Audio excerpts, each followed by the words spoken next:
22장 17절 13절까지입니다. 22장 17절 13절까지 읽겠습니다. 여호와께서 모세에게 말씀하여 이르시되 아론과 그의 아들들과 이스라엘 온 족속에게 말하여 이르라. 이스라엘 손이나 그 중에 거류하는 자가 소원제물이나 자원제물로 번제받음으로 여호와께 예물로 드리려거든 기쁘게 받으시면 되도록 소나 양이나 염소에 흠 없는 것으로 드릴지니 흠 있는 것은 무엇이나 너희가 드리지 말 것은 그것이 기쁘게 받으시면 되지 못할 것임이니라. 만일 누구든지 소원한 것을 갚으려 하든지 자기의 예물을 드리려 하여 소나 양으로 화목제물을 여호와께 드리는 자는 기쁘게 받으시면 되도록 아무 흠이 없는 온전한 곳으로 할지니 너희는 눈먼 것이나 상한 것이나 빛에 드림을 당한 것이나 종기 있는 것이나 습진에 있는 것이나 기름 먹은 것을 여호와께 드리지 말며 이런 것들을 제단의 화제물로 여호와께 드리지 말라. 소나 양의 지체가 더하거나 덜하거나 한 것은 너희가 자원제물로는 드리니와 서원제물로는 드리면 기쁘게 받으시면 되지 못하리라. 너희는 고안이 상하였거나 치였거나 터졌거나 비임을 당한 것은 여호와께 드리지 말며 너희 땅에서는 여호와를 행하지도 말지며 너희는 외국인에게도 이런 것을 받아 너희의 하나님의 음식으로 드리지 말라. 이는 결점이 있고 꿈이 있는 것인즉 너희를 위하여 기쁘게 받으시면 되지 못할 것이니라. 여호와께서 모세에게 말씀하여 이르시되 수소나 양이나 염소가 나거든 이래 동안 그것의 어미와 같이 있게 하라. 여덟째 날 이후로는 여호와께 화제로 예물을 드리면 기쁘게 받으시면 되리라. 양소나 양이나 막론하고 어미와 새끼를 같은 날에 잡지 말지니라. 너희가 여호와께 감사제물을 드리려거든 너희가 기쁘게 받으시면 되도록 드렸으며 그 제물은 그날에 먹고 이튿날까지 주지 말라. 나는 여호와이니라. 너희는 내 계명을 지키며 행하라. 나는 여호와이니라. 너희는 내 성을 속되게 하지 말라. 나는 이스라엘 자손 중에서 거룩하게 함을 받을 것이니라. 나는 너희를 거룩하게 하는 여호와여 너희 하나님이 되려고 너희를 이 땅에서 인도하여 낸 자니 나는 여호와이니라. 아멘. 하나님이 기뻐하시는 제물. 거룩하신 하나님께 제사를 드리는 일, 이것은 이제 속죄를 위해서 용서받기 위해서 드려지는 것입니다.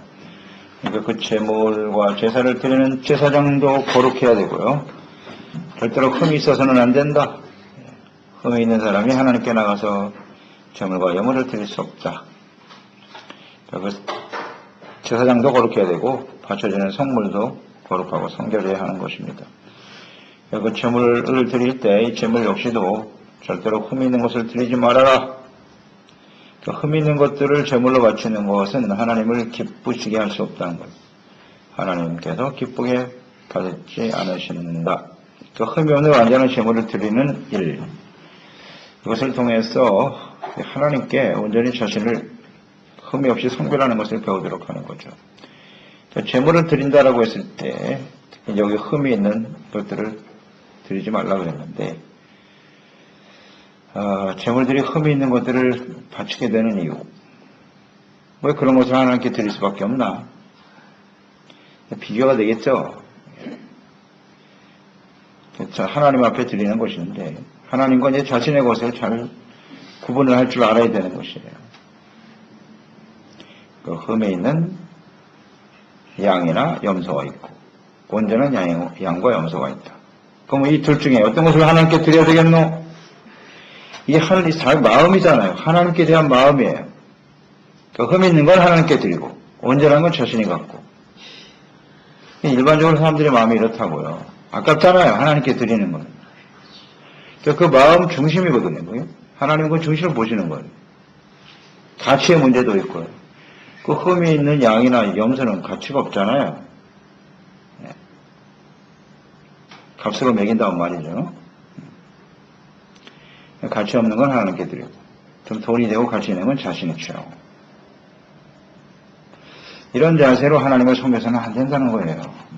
잘 생각해 보세요. 우리가 하나님께 드릴 때 말이죠.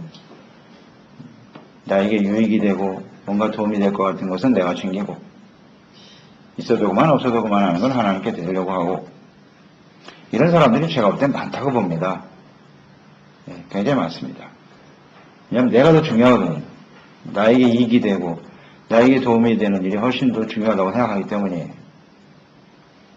그래서 하나님께서 이런 흠이 있는 것을 드리지 말라고 정확하게 말씀하시는 거예요. 그러니까 이런 규정을 두지 않으면 어떻게 되겠어요, 사람들이? 만약에 이 규정이 없다고 보면 흠이 있는 것과 흠이 없는 것이 있어. 어떤 걸 드리겠습니까? 당연히 흠이 없는 걸 드리죠. 흠이 있는 걸 드리게 돼 있어요. 이런 규례가 없다면, 생각해보세요. 없다면 솔직하게 얘기해보자고요. 솔직하게. 좋은 건 내가 취하고 뭐 하나님께 아무거나 드려도 된다고 하시니까 뭐 굳이 좋은 거 드릴 거 뭐가 있어요? 근데 이 규정을 두신 이유를 아시겠죠? 하나님이 받으실 수 없다고 돼 있어요. 없다고 돼 있어요. 그러니까 사람들의 심리를 하나님이 너무 잘 아시거든요. 그 마음의 상태를 너무나 잘 아세요. 그래서 이 규례를 두신 거예요. 그러니까 하나님을 섬기는 일을 함부로 하지 말라는 겁니다. 그러니까 우리가 제물을 드린다라고 하는 것은 하나님 앞에 제사함받고 용서받는 일이잖아요. 그래서 하나님과의 관계가 화목되는 것이고 이것의 가치를 그저 돈 몇 푼 더 이익을 얻는 것보다 훨씬 중요하게 여겨야 된다는 거예요. 이것을 하나님이 뜻하고 계시는 것 아닐까요? 나는 어떤 걸 더 중요시 여기는가 잘 생각해 보세요. 제사 안 받고 은혜 받고 하나님께 예배드리고 주님과 만나서 은혜 가운데 살아가는 것이 더 가치 있고 중요한 일입니다. 저는 이거 가치의 문제라고 봅니다. 가치의 문제. 네, 물질적인 가치를 더 추구하며 살아갈 것인가. 바로 이 문제죠. 그러니까 이것은 뭐 곧 하나님의 나라와 그의 의를 먼저 구하는 사람인지 무엇을 먹을까 입을까 마실까 그것을 염려하며 살아가는 건지 삶의 가치 우선순위가 바로 여기에 나타난다고 봅니다. 자, 우리는 하나님께 어떻게 드리고 있죠? 잘 생각해 보세요. 이것은 뭐 다양한 부분에 적용을 시킬 수 있을 거예요. 다양한 부분에. 우리가 하나님을 섬기고 우리의 삶, 우리의 몸 자체가 하나님의 거룩한 산 제사로 드리라고 그랬잖아요. 로마서 12장에 있죠. 너희의 몸을 하나님이 기뻐하시는 거룩한 산 제사. 기뻐하시지 않는 제사가 있다는 거죠. 흠이 있는 것을 드리면 안 돼요. 우리 시간을 드리는 것도 마찬가지예요. 시간도 하나님 섬기는 일도 내 할 일 다 하고 나머지 찌끄러운 시간을 드리는 거예요. 시간이 있으면 드리고 없으면 못하고. 이게 솔직히 그렇잖아요. 잘 생각해 보세요. 나 바빠서 못 드려요. 못해요. 물질도 마찬가지. 자기가 쓸 거 다 자기 필요에 있는 건 다 쓰고 남으면 드리고 나 없으면 못합니다. 이런 자세. 그렇죠? 우리 주어진 생애도 마찬가지예요. 젊고 좋을 때 힘 있을 때는 자기를 위해서 열심히 살다가 나중에 내가 힘 빠지고 할 일 없으면 그때 와서 하나님 믿을게요. 하나님 잘 섬길게요. 이런 생각을 가진 사람도 대단히 많습니다. 자기 할 일 다 하고 자기를 위해서는 뭐 최선의 것을 다 하면서 하나님께는 원전을 드리지 못하는 돈을 사용하는 내용도 그럴걸요. 자기를 위해서는 뭐 가치 있는 일에 다 쓰면서 주님을 위해서 드리는 것은 아주 인색하죠. 그런 거 아닙니까? 이렇게 적용을 해야 맞잖아요. 어디에 내가 중심을 두고 살아가느냐. 나의 소비 패턴, 내가 한 달에 돈을 얼마 가지고 사용하는데 하나님께 드려지는 것과 나를 위해서 사용하면서 비교해 보세요. 어디에 더 많이 치중하고 있는가 이런 것들. 하나님께 드리는 건 아깝고 그런 심리거든요. 이게. 자기를 위해서는 아무리 뭐 비싼 걸 사도 전혀 뭐 하면 느낌이 없어요. 그걸 좋아해요 오히려. 이런 자세로는 하나님을 절대 기쁘시게 할 수 없다는 거예요. 그런 뜻이겠죠. 그래서 우리는 흠이 있는 제물을 드리면 하나님이 기뻐하지 않으십니다. 우리가 산 제물, 우리 몸을 한 산 제물로 기뻐하시는 제물로 드리는 것이 믿음으로 의롭다함을 얻고 구원받은 자녀들의 마땅한 태도죠. 성경에 보면 하나님이 기뻐하시지 않는 제사가 몇 군데 나와 있어요. 히브리서 11장 6절에 보면 믿음이 없이는 하나님을 기쁘시게 하지 못한다 그랬어요. 그러니까 이 흠이 있다라고 하는 것은 일단 우리가 하나님 앞에 부정하고 죄를 가지고 하나님께 나가면 안 된다는 것이고요. 죄를 가진 상태에서 흠이 있는 상태에서 나가면 안 된다.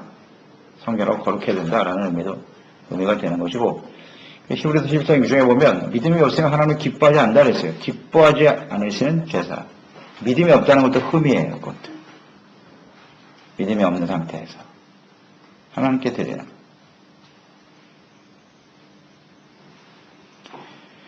우리는 예배하고 주님을 섬기는 사람은 하나님께 대한 절대적인 신뢰와 믿음을 가지고 주님을 섬기는 사람이 되어야 하겠습니다. 그런데 예배드리고 하나님께 섬기는 모습을 가지면서도 하나님께 믿지 않고, 믿지 않는다라고 하는 것은 의심하고 걱정하고 염려하는 거잖아요. 믿음이 없으니까 불순종하죠. 하나님의 말씀에 대해서 순종하지 않고. 이게 다 흠이 있는 거예요. 그런 식으로 하나님께 드리면 안 돼요. 온전한 믿음을 가지고 주님께 나가 예배하는 사람이 됩시다. 10편 51편 19절에 보면 주께서 의로운 제사와 번제와 온전한 번제를 기뻐하시리니 그래서 의로운 제사, 온전한 번제. 또 의로운 제사를 하나님이 좋아하세요. 잠언서 15장 8절 악인의 제사는 여호와께서 미워하신다 이렇게 되어 있고요. 정직한 자의 기도는 그가 기뻐하시느니라. 하나님이 기뻐하시는 것은 정직, 의 이런 거예요. 여기에 대해서 흠이 없어야 된단 말이죠. 이런 제사를 하나님께 드릴 수 있어야 한다. 또 히브리서 13장 16절에 보면 오직 선을 행함과 나누어 주기를 잊지 말라. 하나님은 이 같은 제사를 기뻐하시느니라. 그렇기 때문에 선을 행하는 것 이게 다 관련이 돼 있어요. 그래서 흠이 있다라고 하는 것은 선을 행하지 않는 것, 악한 행실을 가지고 돌이키지 않은 상태에서 하나님께 나아가는 일들, 이런 거 하나님은 기뻐하실 수가 없다는 거예요. 믿음이 없이 하나님께 나아가는 것, 믿음 없이 행하는 게 다 죄입니다. 그렇게 돼 있어요. 성경에 말씀하셨죠. 믿음이 없이 행하는 것 다 죄니라. 네, 이런 것들을 잘 살피고요. 흠이 있는 것이면 빨리 바로잡아야지. 바로잡아서 온전한 자세로 하나님께 나아갈 수 있는 사람들이 되어야 하겠습니다. 이것이 우리의 몸을 하나님 기뻐하시는 거룩한 산처사로 드리라고 하는 하나님의 뜻이에요. 그러니까 아무거나 드려서는 안 된다는 거예요.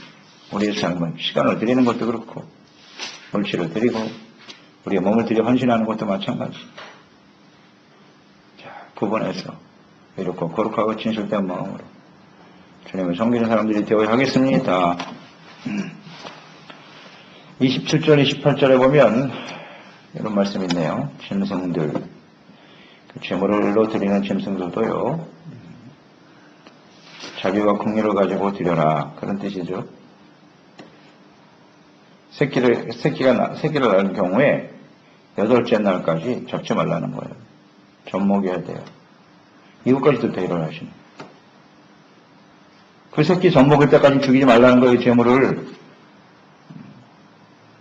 잔인한 행동을 하지 말라는 거예요. 제물로 드려질 짐승에게도 이런 배려를 하시는 하나님. 또 어미와 새끼를 같은 날 잡지 말라. 하나님은 여기까지 마음을 쓰고 계세요. 바쳐질 제물인데도 어미와 자식을 같이 새끼를 같이 잡아서는 안 돼. 그건 너무 잔인한 일이 아니겠느냐.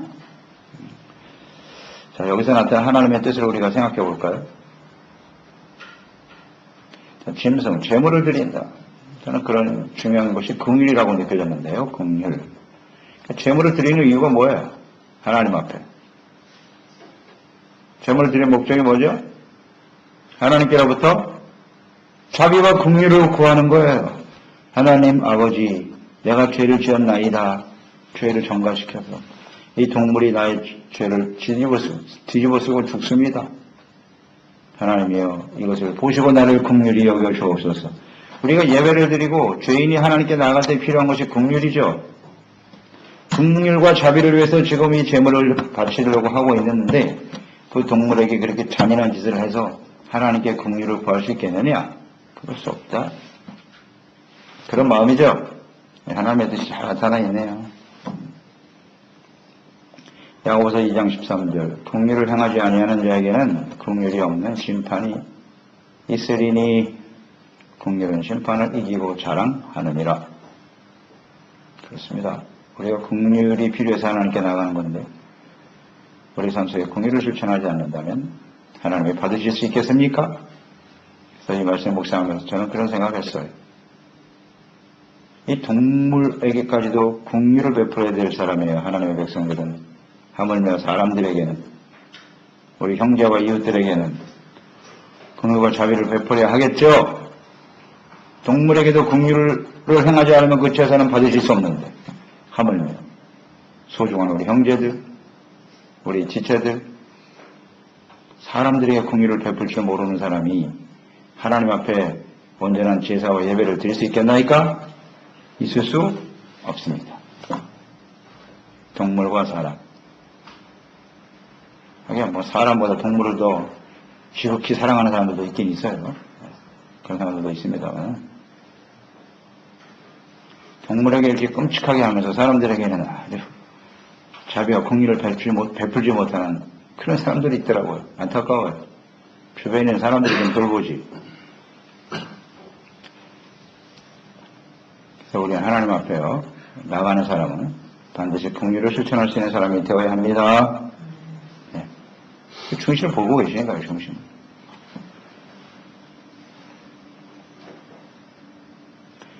불쌍히 여겨야죠, 모든 사람들. 그렇지 않으면 하나님 앞에 온전한 재물이 될 수 없어요. 이런 것도 흠이 있는 재물이 되는 거예요. 긍휼이 없이 베풀지 않으면서 하나님께 뭔가 제사를 드리고 하나님 기뻐하시다. 31절 내 계명을 지켜라 이렇게 말씀하셨고요. 일단 하나님이 주신 계명이 하나님의 뜻을 잘 이해해야 돼요. 성별하고 거룩한 모습으로, 흠이 없는 모습으로 하나님께 나가야 된다는 거예요. 하나님께 드려야 된다는 거예요. 계명을 지켜라. 내 성호를 속되게 하지 말라. 계명을 지키지 않으면 어떻게 되는 거예요? 하나님의 이름을 속되게 하는 겁니다. 나는 이스라엘 중에서 거룩하게 함을 받을 것이니라. 중요한 말씀하셨네. 하나님 거룩하신 분이죠? 그 거룩하신 하나님이 누구를 통해서? 이스라엘 중에서 거룩하게 함을 받을 것이니라. 나는 너희를 거룩하게 하는 여호와요. 그렇게 말씀하셨고 33절 너희의 하나님이 되려고 너희를 애굽 땅에서 인도하여 낸 자니 나는 여호와이니라. 하나님께서는 이스라엘 자손을 통해서 주님의 거룩함을 나타내고 그 거룩함이 영광이죠. 거룩함이 영광과 연결되어 있어요. 하나님은 우리를 통해서 영광 받으시기를 원하죠. 아멘. 그 영광이 거룩함이 없는 영광은 없어요. 이 세상에는. 잊지 말아야 돼요. 거룩함이 없이도 뭐 세상에서 내가 잘 나가면 그게 영광이 되겠지. No! 아니에요. 하나님이 이스라엘 백성들을 택하신 이유는 그 이스라엘을 통해서 하나님의 거룩하신 하나님이 임재하심으로써 함께 하심으로 주변 사람들에게 하나님의 거룩함을 보게 하시려고. 그게 하나님의 뜻입니다. 그래서 애굽 땅에서 구원해 내셨답니다. 나는 너의 하나님이 되려고, 그리고 많은 사람들에게 거룩하신 하나님을 나타내게 하시려고. 그 핵심 키워드가 바로 거룩함이란 말이에요.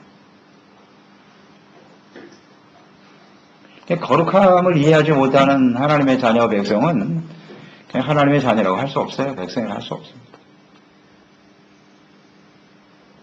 주님 분명하게 말씀하셨어요. 나는 너희를 거룩하게 하는 여호와니라. 계속 강조하시네요. 거룩하게 하시는 여호와. 거룩하지 않으면 거룩하게 만드세요. 그래서 연단과 시련이 다가오는 거죠. 거룩하지 못한 요소를 다 빼내라는 거 아니에요. 빨리 버려라. 그래서 우리를 통해서 거룩함을 나타내시려고 하는 하나님 아버지. 아버지의 뜻을 너무나 잘 알죠. 거룩함에 이르는 것이 곧 성화고요. 성화되어져가는 과정이고. 이 하나님이 우리를 부르시고 택하신 목적이라고 돼 있죠. 너희 하나님이 되려고 너희를 애굽 땅에서 구원해낸 거야. 죄와 사망에 있는 지옥 불 속에 불타볼 수밖에 없는 저희들을 하나님 택하여 부르신 목적. 우리를 통해서 하나님의 거룩함을 나타내게 하시려. 이 하나님의 마음.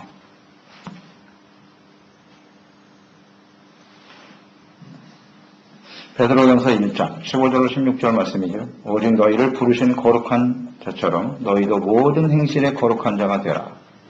모든 행실에 거룩한 자가 되라. 기록되었어요. 내가 거룩하니 너희도 거룩할지어다 하셨느니라. 하나님이 우리를 택하신 목적, 부르신 목적. 거룩하신 하나님을 사용하게 하는 겁니다. 거룩한 행실 이렇게 나와 있거든요. 자, 그러면 정리를 해보죠. 이 거룩함이 굉장히 중요한데 하나님의 뜻인데요. 거룩함. 거룩함의 기준은 어디죠? 하나님이시죠. 다른 사람과 내가 비교했을 때 나는 조금 거룩하다. 이런 게 기준이 아니고, 근데 사람들은 대부분 나름대로 자기 기준의 거룩함의 표준을 갖고 있어요.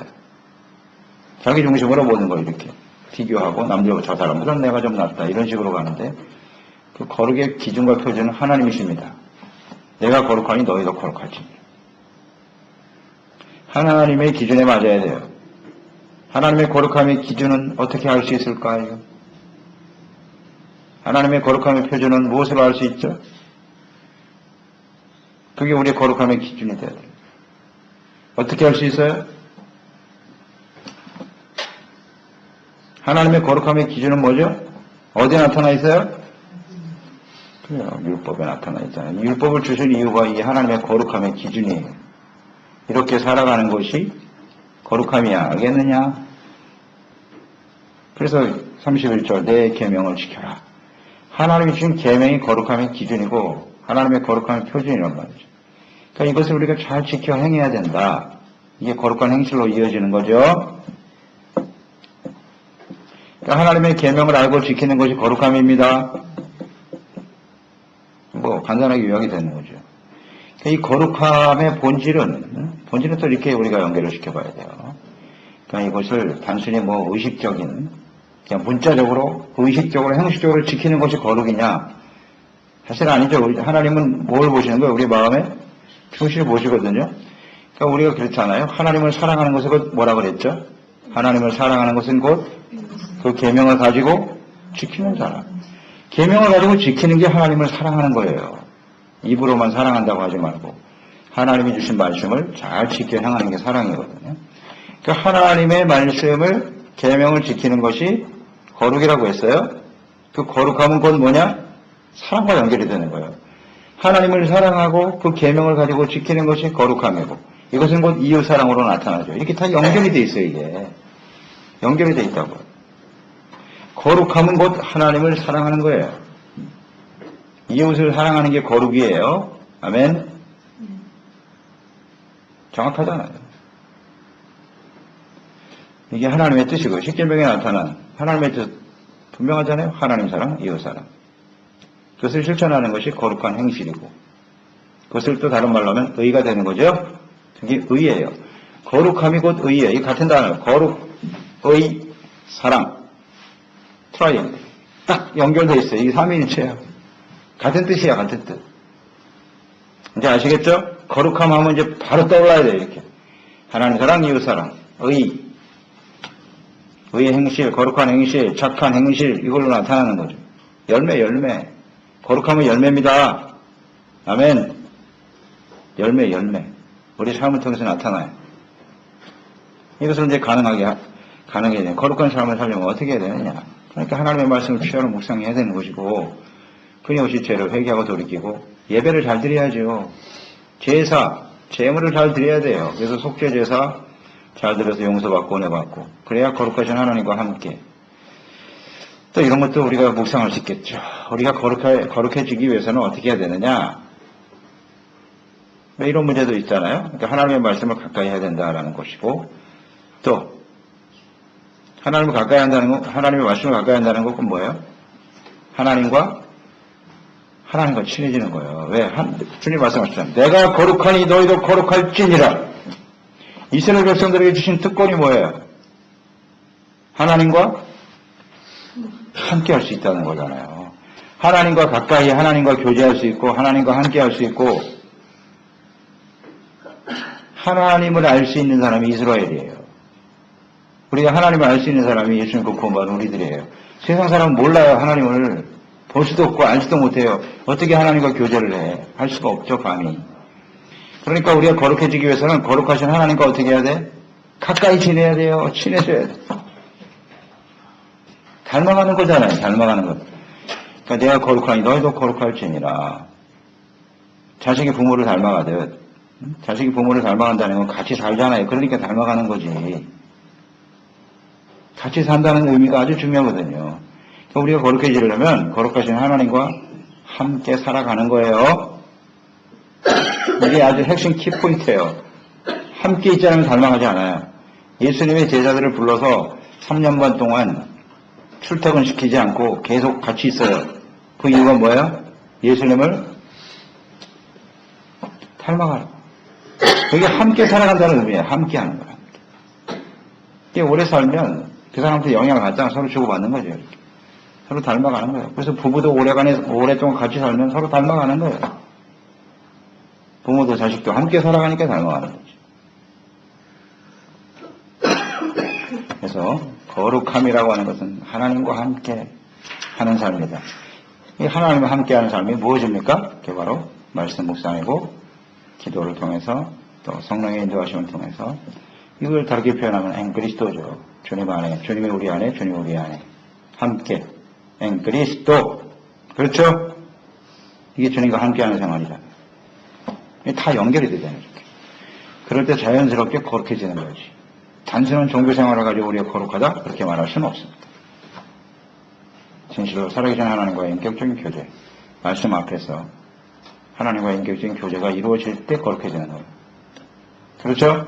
닮아간다라고 하는 것은 인격과 인격이 함께 만날 때 서로 영향을 주는 거라고요.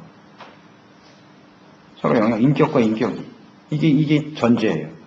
그러니까 하나님을 인격으로 인정하지 않는 상태에서는 우리가 아무리 어떤 종교 행위를 하고 예배를 드렸다고 할지라도 그 사람은 거룩한 하나님을 닮아가기는 어려울 거예요. 그죠? 하나님을 나에게 내가 필요한 것을 채워주시는 무슨 우상처럼 여기는 사람들. 이런 사람들은 아무리 오래 신앙생활을 해도 거룩하신 하나님의 모습을 닮아갈 수 없나이다. 절대 없어요. 하나님 인격으로 여기지 않는 거예요, 그거는. 근데 하나님의 말씀도 자기의 필요에 따라서 필요한 것만 골라서 보고 듣고 아주 지극히 자기중심적이죠. 이건 다 우상숭배예요. 이런 상태에서는 절대 변화가 없어요.